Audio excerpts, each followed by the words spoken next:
Hello and welcome to episode 289 of the 77 Club. Harry, start with the socials. I'm going to just walk down the tunnel. I ain't doing the social. I'm joking. No, we are X. We're on X. That's 77 Club podcast. We're not X. The Wolf 77 Club on Facebook and Instagram. And yeah, YouTube. We hit 2,000, didn't we? We begged the last 2 weeks, and we did. We hit 2,000. It only took 7 years, but we hit 2,000 on YouTube. So lovely. Excellent. Jack Williams is here. Hello, everybody. And well, back from the dead, I would say. Tom Rouse is here. You're gracing us with your presence. Thank you so much. You're welcome. You're absolutely welcome. A pleasure to be here. I said before we started recording that you were here to spread your positivity. So loads of positive things to say about lots of things, not Wolves. So. Jack, I want to start with you actually, because you had a bit of a night of it by all accounts, didn't you? Yeah. Well, I went to the game last night. It was cold as always. Monday nights are a bit of a, they're always hard to get motivated for, aren't they? Especially when it's a Monday night on TV. But obviously, living in London, you don't really have any excuse to not go to a game in the city where you live, even if it's one that's hard to get up for. The one positive of going to the game is you don't have to listen to the pre-match build-up on Monday Night Football where they talk about Liverpool and Arsenal for an hour before the game. So that's the one positive. It was an okay evening in the end in terms of getting there and back and all that sort of stuff. But in terms of the football, it was incredibly disappointing.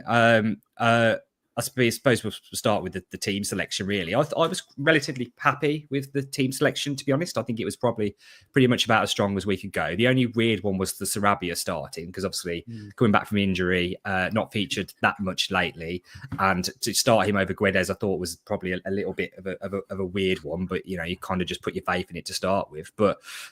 It was just so poor, wasn't it? I think apart from really those 6 added minutes at the end of the first half, where we get ourselves back into the game, it was pretty abysmal all round, really. Just so much terrible passing. I think I was watching the clock at the very start of the game, the start of the first half, and it got to about 7 minutes. And I said to my friend who was sat next to me at the game, I was like, let alone not have a chance yet. I don't think we've had a successful pass yet.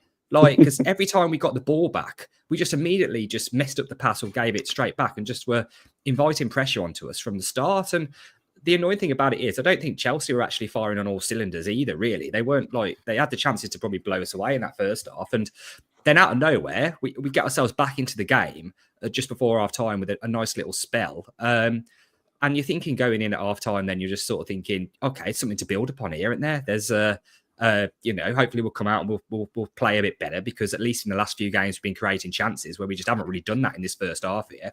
So you expect there's something to build upon, and all that hope and expectation, it just doesn't happen. It just doesn't. We don't deliver anything really in that second half, and it was one of those days where there was just nobody really who properly shone through as even a decent performance. Maybe Yao Gomez potentially, but apart from that, it was just it looked like Cunha just wasn't interested, but we'll talk about him more in a minute. And it was just thoroughly disappointing, really, because we just didn't fight. And I've had patience the last 2 games because I know we've lost 3-0 in the last two Premier League games, but we've had to go when we've created chances. So you give them the benefit of the doubt and say, on another day, we'd have got a goal. It would have turned a game.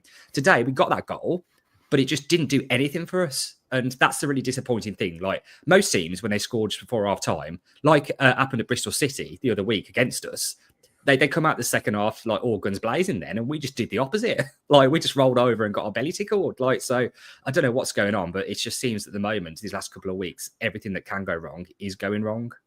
So it's flashback to O'Neill era, and it's like we've had 3 games of manager bounce, and then it's back to the old stuff. So. Certainly is, Harry. We talk about, grabbing an equaliser before half-time and then get pummeled second half by Chelsea. Obviously, happened in the reverse fixture beginning of this season.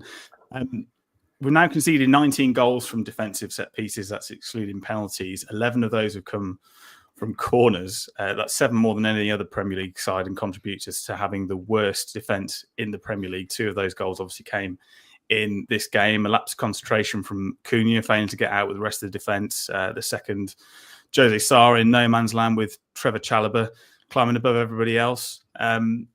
it's just, as Jack says, sort of the same old mistakes keep being made, and the comment section is saying the same thing. You know, they're almost there for the taking, maybe a point. Yeah, and like Chelsea hadn't won in 5. I know they were the favourites and they've got a better team than us, but like Jack said, we showed at the end of the first half that when we put a bit of pressure on them, they wobbled a bit, and we got that equaliser. Corner, I know Cunha's had a lot of criticism. We'll get onto him, but it was a pretty decent corner, although he did put about 3 up into the side netting. But that one corner, that one worked. But yeah, like the goals we conceded, just terrible. Like you mentioned, Cunha lazily jogging out for the first one. He was clearly onside.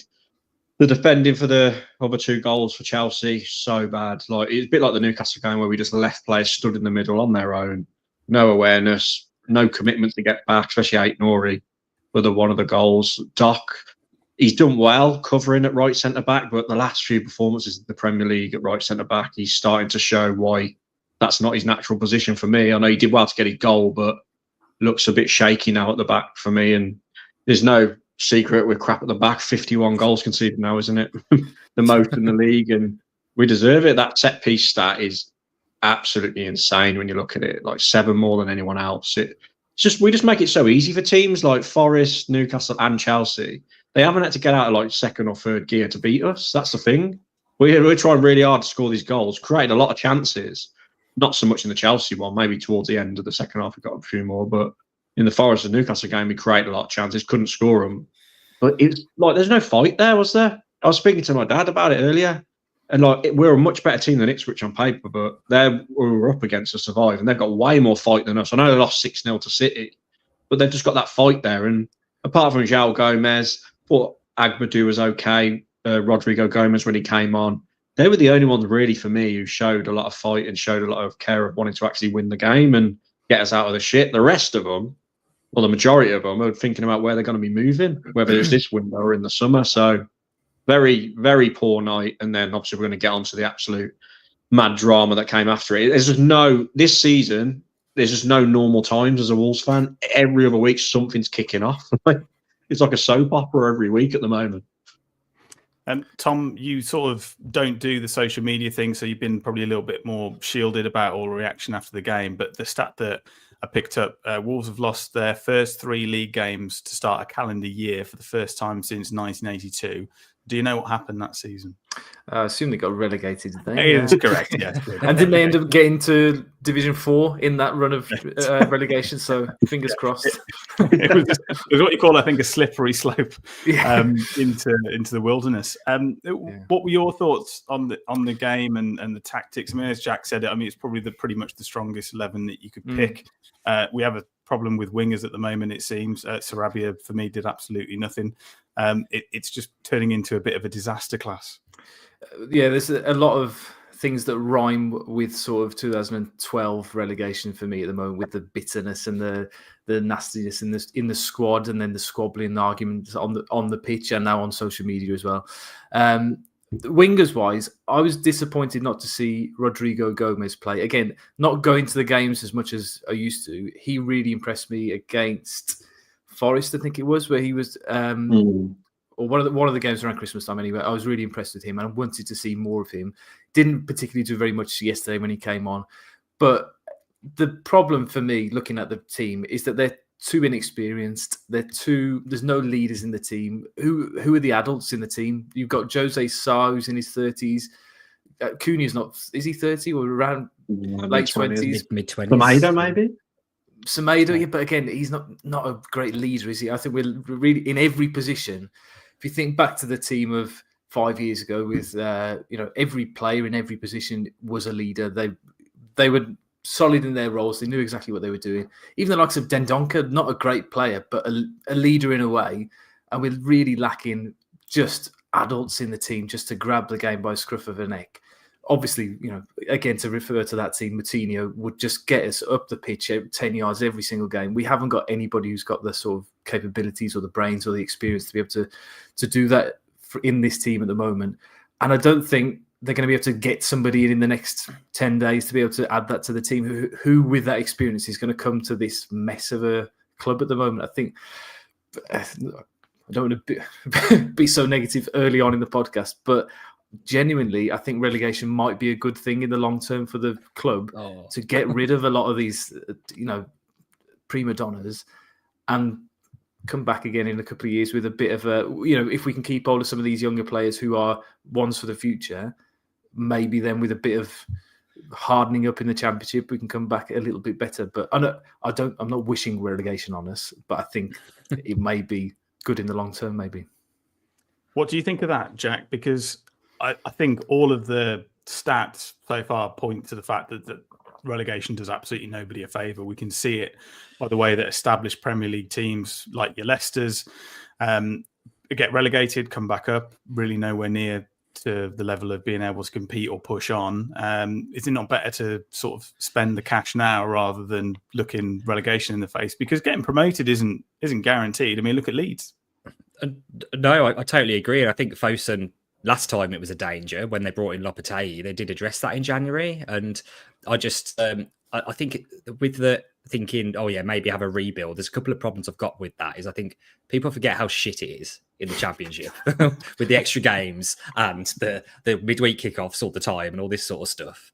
And also, my concern is if we do get relegated and Fosun just lose interest, then it's not going to be the case. Well, yeah, but it won't be the same again when they're signing the next Neves and Jota to get us out of the Championship. It could end up being a bloody Birmingham City job and we end up in League One again. So it's a case of, I think while we're in this position, we obviously have to do all we can to keep fighting to stay up just for the bottom line, really. I know stuff's going wrong in terms of the manager, the players and the dressing room and everything. But a question, has a team in the Premier League ever let in the most goals and not gone down? Because it's possible it could happen this season, if it hasn't happened already. As someone in the comments might know. But I'd say it's unlikely, isn't it? Like, we're scoring a lot more goals than teams usually do down there, aren't we? So probably hasn't. There's been a few teams who've lost 9-0 games, haven't they? So that, I don't know whether that shifts the... I don't know. Yeah. I mean, Harry, in terms of the wider picture in the Chelsea game in itself, again, there were flashes, and I'm comparing it to watching Neto, and I know that you didn't think he had the best of games, but for me, when he got the ball, he was making some brilliant passes that were then leading to Chelsea attacks and leading to goals. We had a couple of times, especially in the first half, where there were passes on, and Strand Larsen was through, but the balls through to him were just non-existent, thrown away. There's one I remember when Cunha tried to put him through and he just got shrugged off the ball. Just quickly on Strand Larsen, again, it's so funny because me and Jack stuck up for him about 3 podcasts ago, but the last 3 Premier League games, he's been so bad for me. People are saying he ain't getting the service, but you could probably look and watch the whole 90 minutes of the last 3 games and not see him hold the ball at once. And that's not even an exaggeration. He'd get a few flick-ons of his head, but in terms of trapping it and laying people off to relieve some pressure, never saw it. On the Neto thing, good to see him get booed. I agree with that. I think he did okay, but it was the other side, wasn't it? I don't know how to pronounce it. Madweke, the one who got the 3rd goal. Yeah, he was really causing Ait-Nouri problems, and obviously Vítor swapped him, didn't he? And put Ait-Nouri right wing back. He did okay against Neto. And then Neto got pulled off quite early, didn't he? It was the other side, which was the big struggle. But yeah, it was just like starting Sarabia. We were trying to play on the break, but his pace for me just wasn't working. Cunha, as we know, wasn't at the races. Was that his illness? Was that lack of fitness? Was it because he don't care and he wants out and the contract talk and all that? Maybe. But yeah, there's only the João Gomes for me who could hold his head high on the day. But I don't know. He just felt flat.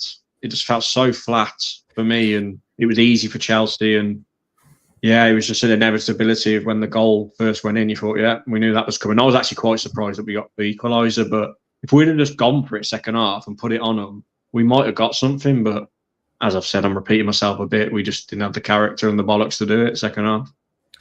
And obviously, at the end of the game, Harry, and probably most notably in the post-match press conference, a question was raised by Liam Keane at the Express and Star to Vítor Pereira, asking what he thought of Cunha not going over to the fans and heading straight down the tunnel, to which Pereira sort of answered that question by saying, I'm not really sure why he did it.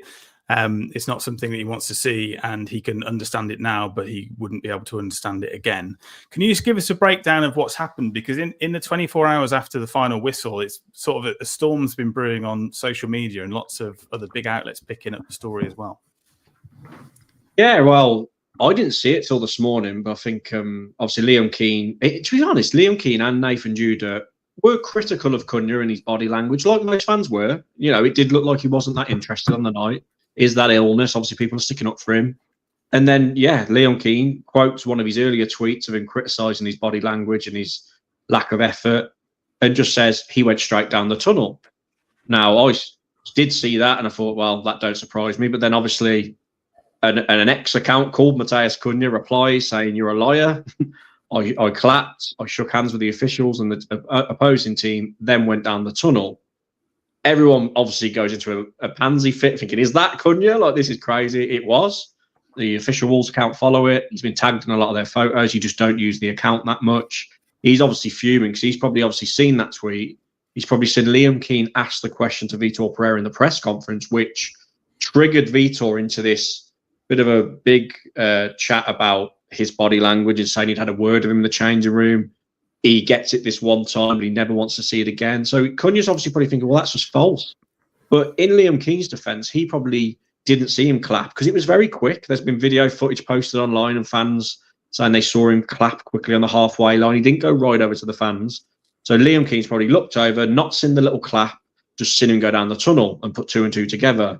He's done this before. He accused Matheus Nunes for not clapping the fans. He later deleted his tweets and apologised. At the time of recording, we're yet to hear from Liam Keane. So I don't know whether he will apologise, but it's caused an absolute shitstorm, hasn't it? It's just, there's all this speculation with Cunha, whether he's going to sign a new contract. He's been dragging the whole January window, whether he's going to go to Arsenal. His head's all over the place. We need him if we want to survive. We need him to be on it and committed to Wolves. If he's here and not committed, he might as well not be on the pitch if he plays like he did last night. But it's all drama. I don't know what's going to happen in terms of the Express and Star. I don't know if they're going to lose access. But let's be honest, they do spend most of their time copy and pasting John Percy. So, you know, we probably won't miss it too much. But there we go. All drama. It's crazy. It's kicked off. And as I said, it's never normal being a Wolves fan, especially this season. What were your thoughts on it, Tom? I mean, like I said before, you know, you don't really do social media, but I know you're an avid reader of the Daily Mail. What were your thoughts on it? A storm in a teacup, and is it just unfortunate that the club that he's been heavily linked with through, you know, this first half of the season, through the transfer window, is Arsenal, and obviously we're playing them next?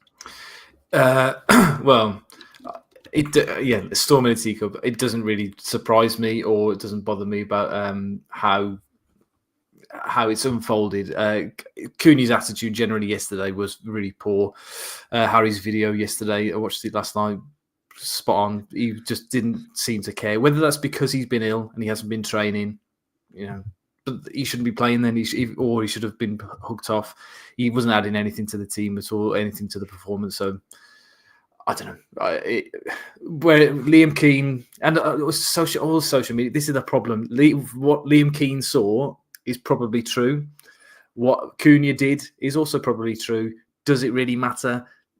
Who cares? It really doesn't matter. And just to come back to the question that Jack asked earlier on about the team to concede the most goals but stay up, has happened in 2009-10. Wigan conceded 79 and finished 16th. So there is a little bit of hope. But we're already on 51 and we've still got, 18 games to go. So it'd be one hell of a turnaround.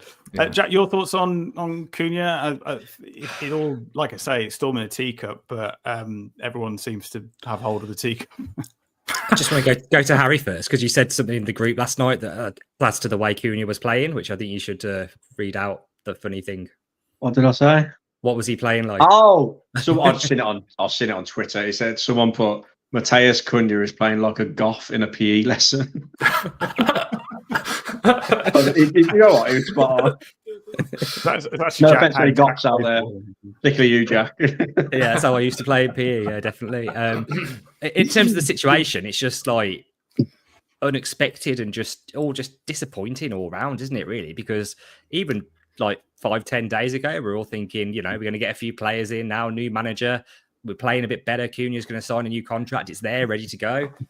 And now it just all this rumor mill and all the fire being like, starting the fire with all this sort of stuff. It's just going to unsettle the player, and then you don't know where his head's at. And then if he's getting called out by his manager in press conferences and called out by journalists after, one dodgy game when he's our talisman, really, if we do sell him, we might as well put the R by our name now, really, because he makes so much of a difference to our team. Like, remember how worried we were about his ban and everything, and luckily it was only 2 games in the end, one of them a cup game. So if Fosun have ambitions of keeping us up, they have to do whatever they can to keep him. But I just think it's bad management all round to even be in this position with him.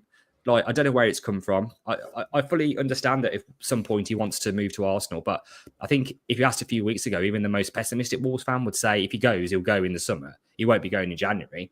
And now from nowhere, this doubt's creeping in, isn't it? And there's talk about him, having even not necessarily massive talks, but there's been approaches potentially by Arsenal and stuff. So it's just disappointing, really. And it's never boring being a Wolves fan, but it's mostly crap. So it's certainly true. But the good times are very good. True. Harry, let's talk about transfers, and obviously Cunha is the hot topic. I know that I think you said on the group last night that you wouldn't be taking anything less than 80 million quid for him. I think I'm in your camp on that one. Paid close to 47.5 million for him in the end. He's shown his worth. He's been sort of linked to Man United. I mean, they paid 80 million quid for Anthony. So, what are your views on how much he is worth? Well, first of all, I agree. I don't want him to go January. I really don't. I didn't think there was a chance of it until all this has happened. But yeah, I mean, the Arsenal fans laugh at that, don't they? And other Premier League fans, 80 million, you're having a laugh. But like you said, we signed him for the high 40s. His numbers and his goal contributions speak for themselves in a really crap team. So I think 80 million plus. That's probably only if we stay up, to be honest. If we go down, he's got this clause in the contracts. They're talking about 40 odd million, aren't they? So I don't want to get rid of him. And just on like the turning point, this January, it was going quite well, wasn't it? We got Agbadou. We got through against Bristol in the Cup, had a few poor results. But then when this, and obviously the Lamina stuff. So Lamina refusing to play, started to turn a bit sour when that news broke. Then he said sorry. And then we're linked with this Manu Silva, aren't we? From Vitoria SC. And I thought, here we go. They're actually going to get more than one player. And this is surprising me. And at the last minute, that falls through. Combine that with this Cunha stuff, and it's just gone from okay to just depressing and everyone upset again. And we all know what's going to happen. We've said it all through this window. It's only going to be Agbadou. They're going to bang on about how hard January is, and they're going to say it was too much of a tough window to get the profile of player we wanted. We've seen it so many times, apart from that window under Lopetegui, when ironically we got Cunha in, wasn't it? And Lamina, who now are 2 players who look even want to leave. Aït-Nour is another one with loose connections to like Man U, but you can take those ones with a pinch of salt. And yeah, transfers, I still think Agbadou is going to be the only one in. And if that is the case, no one's left as well, which has surprised me. I thought Lamina would be done by now. I thought Sam Johnson would be gone because that was a rumor early on in the window that he was going to go to get some of that 10 million back. Sarabia was another one, but then he starts at Chelsea, so it's just confusing. And I feel a bit sorry for Vítor. He said, hasn't he, I want 2 or 3 players. And he's not going to get it. Every manager wants 2 or 3 players. They never get it. Tom? I think the only reason Sarabia started yesterday was to remind other people that he still exists and that we want to get rid of him. Because we haven't seen him properly for ages. And I don't think anybody would have wanted to buy him after yesterday, yeah. And what would you rate Cunha at, transfer fee-wise? Well, it's relative, isn't it? Because without him, we get relegated. So what's the price of staying in the Premier League? 80 million is fair enough, I think. And not because I think he's that good. I think he's probably worth closer to 40 or 50 would be a fair reflection. But if we were to sell him now, that's what he would cost. But in the summer, I think 50, 60 would be acceptable. The problem we're having with this, though, is we're all judging that based on Cunha that we've seen, since he joined the club. If he gets his knickers in a twist and then plays every game like he did last night because we stopped him moving, suddenly his stock will go down in the summer and he'll leave for a lower fee. So it's just a rubbish situation to be in, isn't it, really? Because no player is bigger than the club. But position that we're in and the way of modern football, really, these players do have power to try and force through transfers, which, if you're getting paid 80 grand a week, which I'm sure he is around that mark, to us normal people, it's just, it leaves a sour taste, doesn't it? But it's modern football. So if he genuinely just says, like, I want to go, what do we do? Can't Jamie O'Hara him, can we? Because then we'll go down anyway. You lot probably know better than me as well, though, but who is responsible for hiring and getting rid of players? Because surely Pereira, having been here for 3 weeks, he's not been trusted with bringing in and selling all these players. So is it Hobbs or is it Jeff Shee or who is it? Hobbs with a bit of George Mendes again, isn't it? Jorge Mendes is back on the merry-go-round. But yeah, Vítor Pereira, the way he talks in his press conferences, it's a bit like O'Neill. They were just like, he's always like, I hope they sort this deal. I hope they sort the Cunha contract. They probably run it by him, but he's probably like, yeah, I'll have him. That's how it seems to be set up, and Hobbs does most of it. But just to flip it a bit, just on the Lamina thing, do you reckon because of what's happened with Lamina and Vítor basically saying you're not playing till the end of January if you are staying, maybe that's what's causing such a bad atmosphere in the team? Because after those first 3 games, the 2 wins and the draw, it was all high and everyone was buzzing, weren't they? The team looked together, everyone looked happy. And this Lamina stuff started to come out. And then, we got to this point. Obviously, they all get on with Lamina, especially Cunha and all that. So I don't know whether that's just put a bit of poison within the squad. And now that's why we saw that performance against Chelsea. Just the lack of effort and that. Maybe they're just disillusioned with it all the way Lamina's been treated, maybe. I don't know. Lamina didn't play in that little run, did he? Well, no, but he was like, he was injured, wasn't he? But, he was just after that West Ham fight, so he was, Yeah, he come on against Nottingham Forest, didn't he? Yeah. And he was awful, wasn't he? Yeah, and then he refused to play at Newcastle, didn't he? After Vítor gave him an ultimatum. He said, you have to stay or you go, didn't he? And he was like, well, I ain't playing there. But I just don't know, maybe some of the players don't agree with the way Lamina's been treated as club captain. Like, I know O'Neill was a lot to do with it, but that's just a theory of why it's gone so rotten so quick after such a good start under Vítor.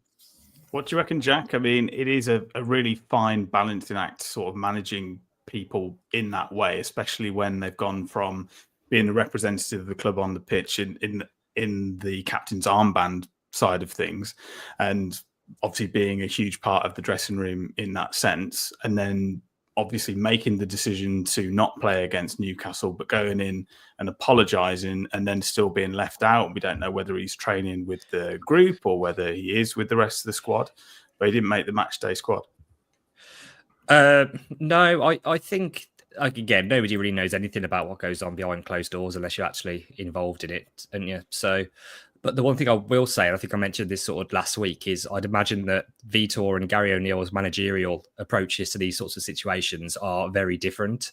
I'd imagine Gary O'Neill's a lot more softy, and Vítor's a bit more get on the pitch or I'll knock you out sort of thing. So it probably hasn't landed as well with the likes of sort of Lamina's, but he doesn't seem the sort to back down from an argument, does he? So maybe that sort of approach, when they're used to something a bit different, might have rubbed people up a little bit of the wrong way. But we were under the old approach, we were terrible. So something had to change, but time will tell. Really, it's just, again, both the situations with Lamina and the current one with Cunha are just kind of unexpected and just disappointed and sad, really. And it could ultimately end up costing us our Premier League status. So whatever's going on, someone just needs to get in there, be a grown up, and just sort out whatever's going on, because this uncertainty at the moment, whether people stay or go, is not helping anybody, and that's going to unsettle the dressing room as well. So, Harry, a player that's been linked and seems to have a little bit of go in it is Diego Carlos from Villa. Could be Cunha's mate, a Brazilian, obviously. Has played in 10 games for Villa this season. Looks like around the 12-13 million pound mark, centre back. Do you think there's anything in it? Well, no, the only one I've believed so far is that Manu Silva one. That's the only one where I think we genuinely offered, I think it was all agreed, wasn't it? There was that Renato Vega, weren't there, that turned us down, and Danso, and you believe them? Isn't it funny how they all seem to turn us down, or it all seems to fall through? Funny that, isn't it? How that always seems to happen. Make us look like we're interested, make Jeff look good, look like we're hunting round, and then nothing actually comes off. So pinch of salt until they've got the pictures of them on the training ground holding the shirt up. Yeah. It's hard to believe. Yeah. The thing with that Mainu one, which is kind of potentially worrying, is the fact that obviously it all seemed quite done and dusted, and he ultimately ended up choosing Benfica. I know he's playing in Portugal now, so there's probably family reasons and that sort of thing. But I also think that shows that we must have been offering the same wages as Benfica, at least, or if not being beaten on wages by Benfica. And I know they've got Champions League football, but you usually think these players will be able to go to the Premier League to get more money. And if that wasn't the case, then I don't blame him for picking Champions League football and nice weather over Wolverhampton. And Bruno Lage. And Bruno Lage, yeah. So, I don't know. Maybe we need a sense check to how much we compete. Sorry. European football in January is really tricky, especially with the new format and stuff, because Benfica are pretty much mid-table in the roster of those, 36 odd teams or whatever it is. So we'll likely go through to the playoffs, but it really does depend who they get. Because, by the time he turns up, they may well not be in the Champions League anymore. But they're currently 3-1 up against Barcelona. So that's, right, there you go. Just on that, Fabio Silva. We're getting Fabio Silva back. He scored against Real Madrid the other day, didn't he? Scored against Barcelona. Let's get him back. 7th time lucky. Fabio Silva takes Gran Larson out. He's got the El Clasico double, hasn't he? Should we get that question up? That's an interesting question. Do any of the panel think we can stop up with this lot? Harry, I'll start with you. As down as I've been and how shit I think we've been and how lack of fight we've got, I still genuinely think, because of how shit the 3 teams below us are, I think we're going to scrape it. Last year, 27 points would have kept you up. So what, we need another 11 points if we go off that statistic? I just feel like we're going to do it purely because of the lack of quality of other teams. I think we're going to scrape it by the skin of our teeth. But like I've said on my own videos, even if we do stay up by the skin of our teeth, we're going to be in this situation again, because Jeff will be like, oh, thank God for that. And then he just won't back the manager again. He'll sell Cunha, he'll sell Aït-Nouri, he'll probably sell João Gomez, get a load of money in, and then we'll sign Gomez João, the 19-year-old prospect from South America, who will be good in 4 years. And then we won't be good enough, and we'll have all potential, no leaders like Rouse, alluded to earlier, and we'll be back to square one, and we'll be itching around in the next transfer windows, and nothing will happen. So I think we will scrape it, even from this position. I know it don't look good, but I really do think we will, just because of how poor some of the teams are down there with us. Jack, do you think the 3 promoted teams will be the 3 teams relegated? Well, if it's not, we're going down. It's that simple, isn't it, really?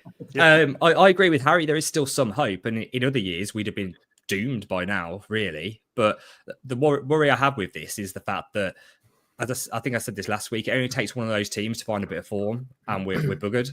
So we're banking on 3 teams basically staying as poor as they are until the end of the season, which is a massive risk. So yeah, that's it really. I think it's still possible, just because of the situation that we're in. The problem is we're leaving way too much to chance here. I think a lot of it will play out in the fact that I know we're out the relegation zone on goal difference at the moment. If we're still just about there by the time we got through this run of tough fixtures, I think there probably is a chance, because this is the time really where the teams need to be overtaking us. I know football's not paid on paper, but with the once we get to this end of this tougher run, that's our chance then to make up some points. So possible, but it can all change one week. Honestly, if we'd won last night, I know we were nowhere near winning, or just won any one of the last 3 games, it looks so much better, because we'd have at least a 3-point gap between us and look like we're pulling away and joining the team slightly above us rather than the ones below us. But we just can't get that next win. Everton, turned a corner now. Obviously, new manager, but new manager bounce, and obviously West Ham making the change with Potter coming in, a great appointment, I think.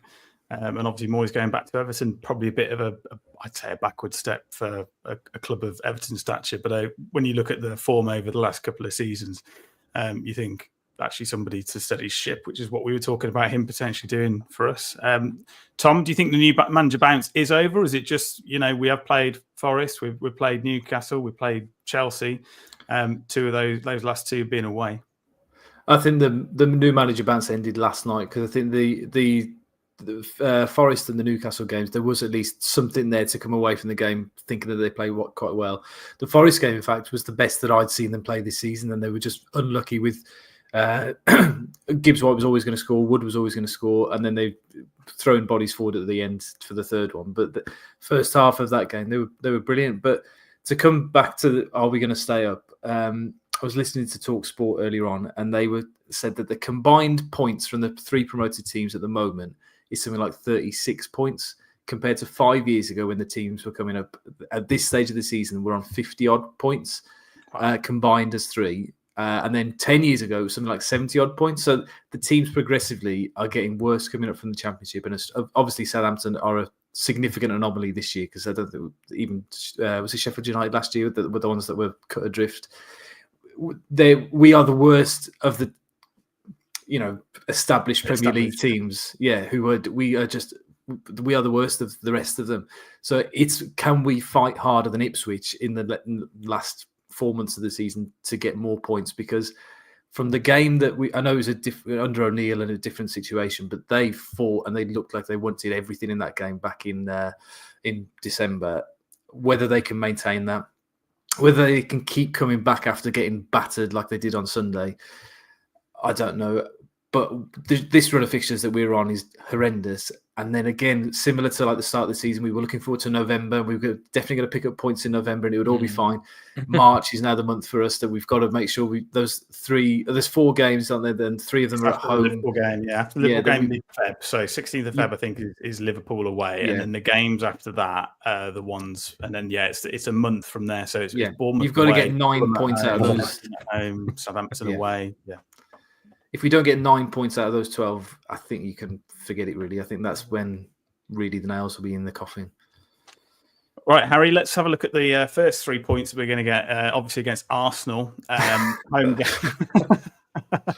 I mean, we can expect Cunha to have a great game because obviously it's his audition, isn't it? Yeah, like he had his audition against Man United, did well that game, Boxing Day. So it was his second audition for his move away. So he'll bag an hat-trick. But on a serious note, it's the worst set-piece defending team against the best attacking set-piece team, isn't it? Arsenal v Wolves. So probably going to be a hat-trick of corners, headers, or something like that. But for Arsenal, then Cunha will score 4 goals and we'll win 4-3. But no, I genuinely think if we play like we did against Chelsea, this could be embarrassing. This could be like when we played Chelsea at home earlier on the season, lost 6-2. I do. I think Molineux, 3 o'clock kick-off on a Saturday. I know it's gone to general sale. I don't know if it's going to be a full house, but Arsenal, they'll really want to win. And I'm really worried about this fixture. If we go 1-0 down early, we know what it's like. Classic Molineux, very toxic. I don't know what sort of mood Cunha's going to be in. We've got to hope that he's in like an aggressive mood, like I told you so mood. You know what I mean? Like, don't doubt me. We've got to hope he's really up for it and not like the way he was against Chelsea. And I think Vítor, it's the first time I've really criticised his starting lineup against Chelsea. I didn't agree with Sarabia at all. I think Rodrigo Gomez deserves to go back in as well. Maybe try him up there where Sarabia was. Like I get Semedo coming back in to try and be a bit more solid, but harsh dropping Rodrigo Gomez for me. I want to see Craig Dawson come back in. I know he's been horrendous at times this season, but I don't know. I'd just bring Dawson back in for Doc. I would, because I think Doc at right centre back, he had a really good few games, didn't he, there when he first slotted in there, and it looked like a revelation, but starting to look like a bit of a liability now. And Craig Dawson, when he's on it, can be vital at the back for us. So switch it about a bit. It needs to, because we've lost 3 in a row, albeit against good teams. I think it needs freshening up a bit, especially in the back line, because some of the defending's been schoolboy stuff. Arsenal host Dynamo Zagreb in the Champions League on the Wednesday. It's obviously really weird. I mean, there's 8 teams in the Champions League at the moment on 13 points. So nobody is safe, and they're probably going to have to go at it. And Dynamo Zagreb are probably a team that they need to be getting 3 points against. So, Jack, do you think that will play into it? Do you think there's a chance, or do you think it's just a bit of a write-off at this stage? No, I don't think it'll play into it, really, to be honest. I haven't got much hope with this one. I don't think any sort of sensible Wolves fan have. I mean, stranger things have happened. The one thing that does come into play, though, is now suddenly our goal difference, because Ipswich and us keep swapping places. Ipswich obviously got battered by Man City, which really, really helped us. We just need to be careful not to have the same thing happen to us. So our goal difference goes back sort of worse than theirs. So that's something we need to consider.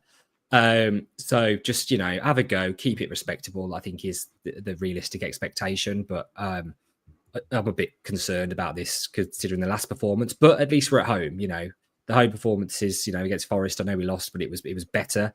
And hopefully Vítor gets a reaction out of the players. But But a lot of it comes down to the mentality in the dressing room, doesn't it? So, concerned, but let's just see what happens. Tom, obviously not a season ticket holder, but get along to the games that you can get to. One talks about tickets, because obviously this has gone to general sale, and we were talking that previous seasons, this and Aston Villa would have been nowhere near going to general sale. It looks to be the case, certainly for Arsenal. Why do you think that is? Well, the price mainly. I think because even in seasons where we've been really poor, you can think back to, we've been relegated all sorts of times and we've struggled and barely won games in a season, but the crowd has always been there. So for the last 3 games that I've bought tickets for in the North Bank upstairs, the same seat every time is available. So people aren't, and it's just behind the disabled bit on the north, on the NU1, so on the really good seat. £56 for Man United on Boxing Day, which I bought on the 21st of December. So gone are the days where you'd buy people tickets for Boxing Day, and that would be a gift for your old man or whatever. £48 for Forest. Fortunately, I've got quite a lot of family who've got season tickets, so they only charge me £30 for their tickets. So I always it's nice of them. Yeah. So I wish them ill every Friday. But I mean, the reason I'd stopped going was partly because of the price increase, not this summer just gone, but the summer before, because I think that got overlooked a little bit. But it was, if you go back to sort of COVID era, because they froze it for that, or they didn't charge us when other clubs did charge us for that 2021 season. They then didn't freeze it the following year, and then it went up massively for 22-23, I think it is, which is the last season that I had a ticket. And then again, they've just kept on adding and adding.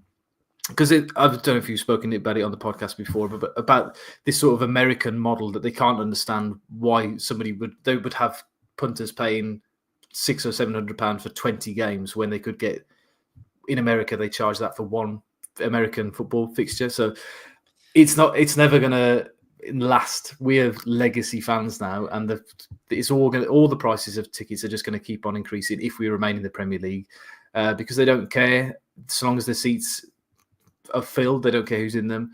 I was shocked as well going to the Ipswich game, so just before Christmas, went into the club shop, and it was the number of tourists, football tourists there. Norwegians, Spanish people, from all over the world, Koreans, obviously, which is great in some aspects. But that Ipswich game, I was expecting to be really toxic and nasty, but it was just apathetic. People are not there because they care about the club anymore. They're there to see the players that are playing for the club, who, they'll be there for a couple of years and they'll move on, and then there'll be no new set of fans.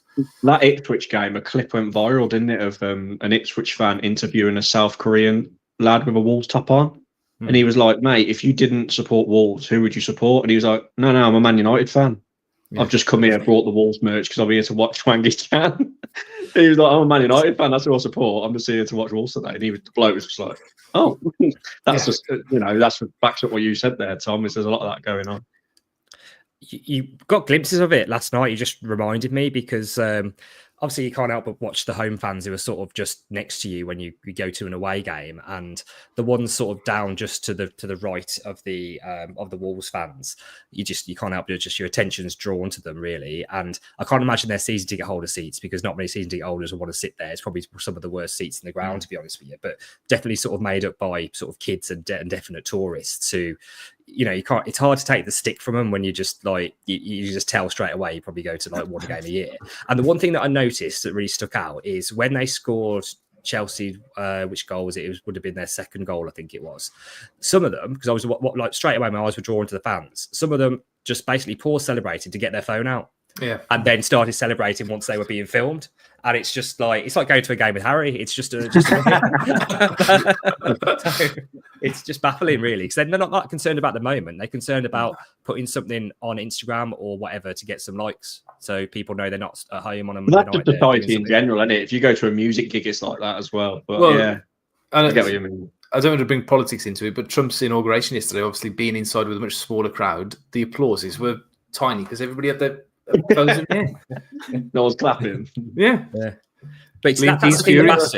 I understand filming stuff like that, but it's the fact that you don't know when it's coming. So your first thought is rather than yes, we've gone 2-1 up. It's shit. I need to go in my pocket first to actually do this. It's just that's the thing that just doesn't connect with me, because if we'd gone 2-1 up, the last thing I was thinking about is getting my phone out. It would be just going like where crazy. Like 4 rows, wouldn't you? Yeah, where's my seat? It's funny that you mentioned the American model. I mean, what are there, 32 franchises in the NFL and about 350 million people in the country? So, I mean, I imagine you can charge absolutely stupid money. But, I mean, when you've got 72 in the football pyramid alone, let alone 92. The grassroots, non-league and all of that sort of stuff, it's just the money just won't be there to do it. And I think Did you see that Man United story? Go on. Did you see that disabled Man United fan story? We're going viral. That was bad. That's what we've been talking about in a nutshell, isn't it? I might be paraphrasing a bit and I might get it wrong a bit, but there was a disabled. I think he was disabled, so he couldn't. He had dementia, I think, and he'd been a season ticket holder for 45 years, but he had dementia. And basically, what happened was there's a system in place where if you don't scan your home season ticket for 5 games in a row at Man United, then they just cancel your season ticket and give it to someone else. And that happened to him, even though he's obviously not been very well. They ignored him, didn't they? They ignored the emails, like they were trying to explain the situation, and they just ignored all the emails, batted the family away when they tried to get him his ticket back. Yeah, there we go. They just want to sell you a seat, don't they? That's what Jeff Shee wants. He don't want season ticket holders. He wants a tourist paying triple the seat price, doesn't he? Every time. It's gone to general sale, though, hasn't it, Harry? The seats are empty. The seats do not have so-called legacy fans in them. They are empty. They're not being filled by anybody. Because we're not very big. People don't want to travel to Wolverhampton generally, do they? We are relying on a core fan base, a legacy fan base that they are pricing out the game, and it will eventually lead to an empty stadium. And they've seen what that's like a few years ago. What Jeff Shee don't understand is if he gets us back to the way we were under Nuno, getting 7th place and getting deep in FA Cups and Europa League, then it will be a clamour for tickets. But if he keeps this self-sustainable model up and we keep scrapping for relegation, people don't want to pay that price to watch us when we're shit. I do think there is a cut-off, though.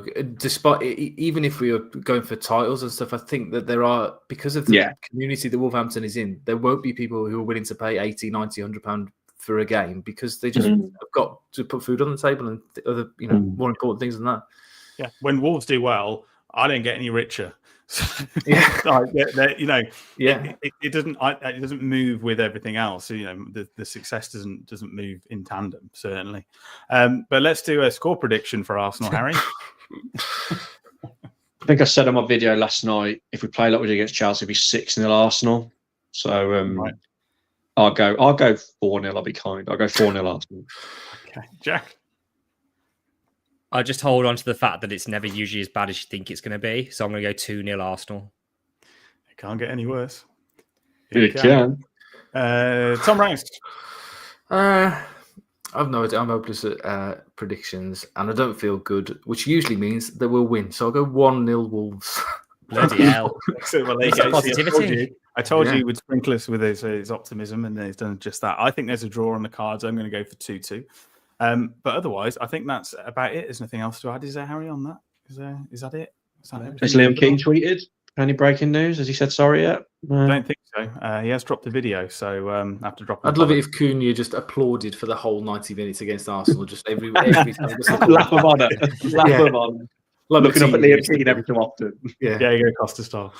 Excellent. Right, we'll say goodbye to Harry Mansell. Goodbye. Jack Williams. Goodbye, everybody. And it's good to have him back again, Tom Rouse. Thank you. Bye-bye. And it is a goodbye from me. Goodbye.